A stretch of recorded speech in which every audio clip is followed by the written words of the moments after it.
When to say no to an artist contract or agreement, we're gonna tell you.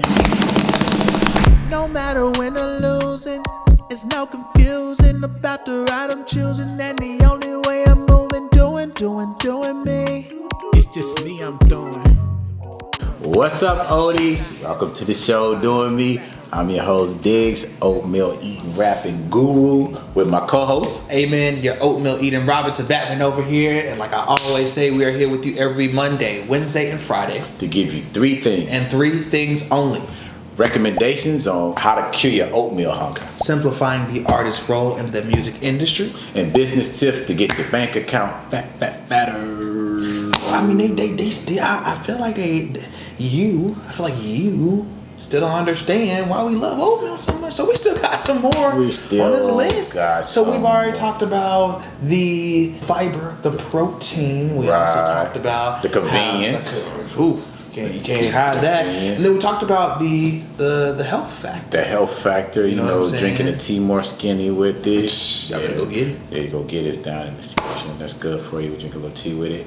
We want to talk about another health factor that comes with eating oats, and that's getting your heart healthy. Ooh. Yeah. Boom, boom.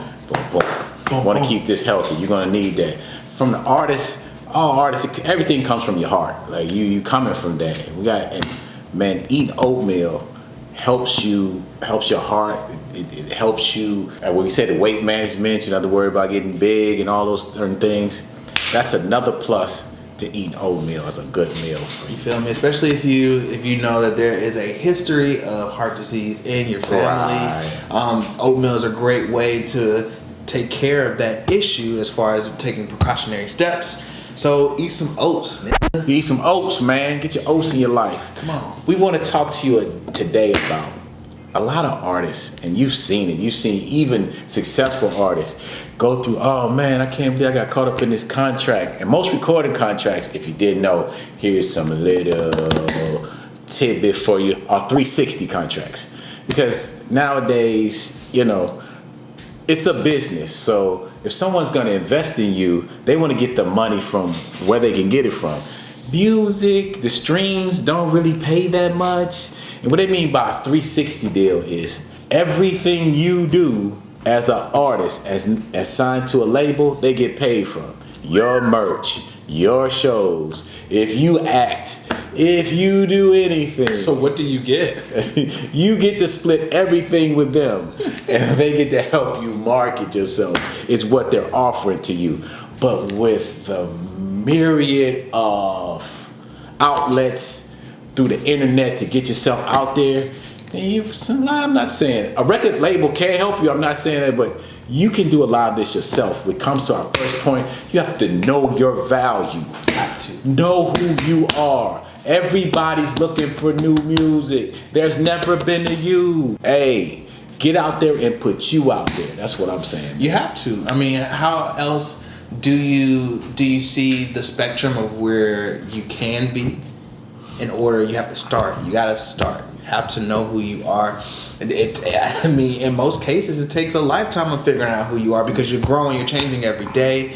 And if you know your core values, core value of who you are, that leads to my second point about this. When you're getting ready to, if you're gonna get into any contract, any agreement with anybody, what's your brand? What's your clear vision of who you are?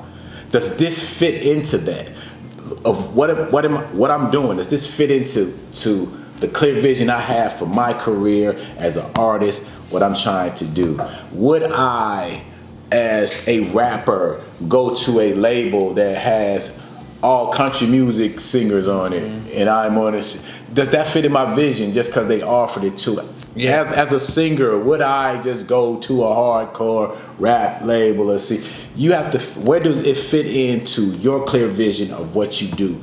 And it gets to the point of we often talk about on the show that we talk about the manifestation part of it.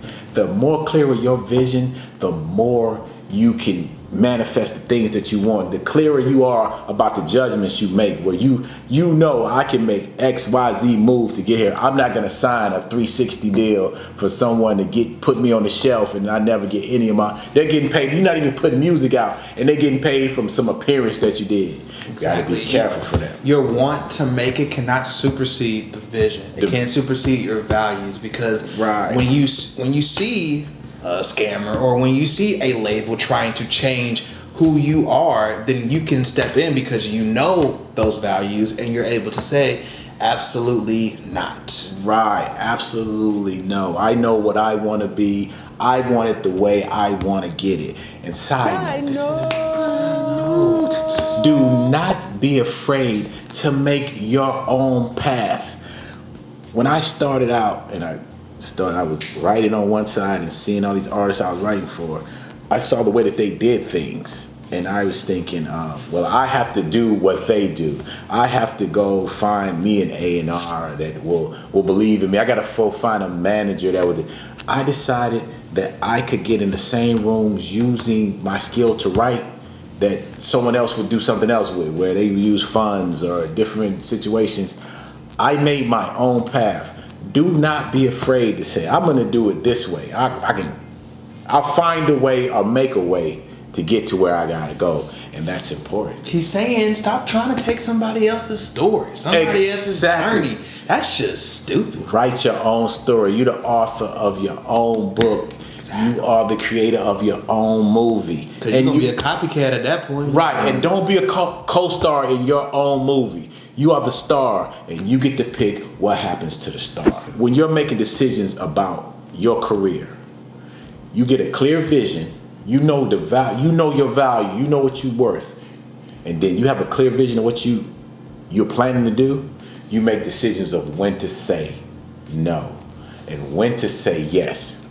And with the experience, whether or not you know anything about contracts or not, if you're unsure, that is a definite time to take a step back. I need to look at this. I don't know what all this legal jargon is saying, what kind of positions I'm setting myself up for, because you could be screwing yourself for years down the line. That's why in our ultimate independent artist cheat sheet, we give you some links to reach to lawyers and people that can look at contracts for you, so that you can you get some help with that situation. That's what we try to do here. All the help we can give you, so you can do the best you. That's what we're doing here. Some people need to hear this. I need you to share this with some people, and let us know any concerns you have that you need help with, as far as when you're dealing with contracts, dealing with artist agreements, and those type of things. Let me know. You got a cousin out there that need help. Yeah, let me know.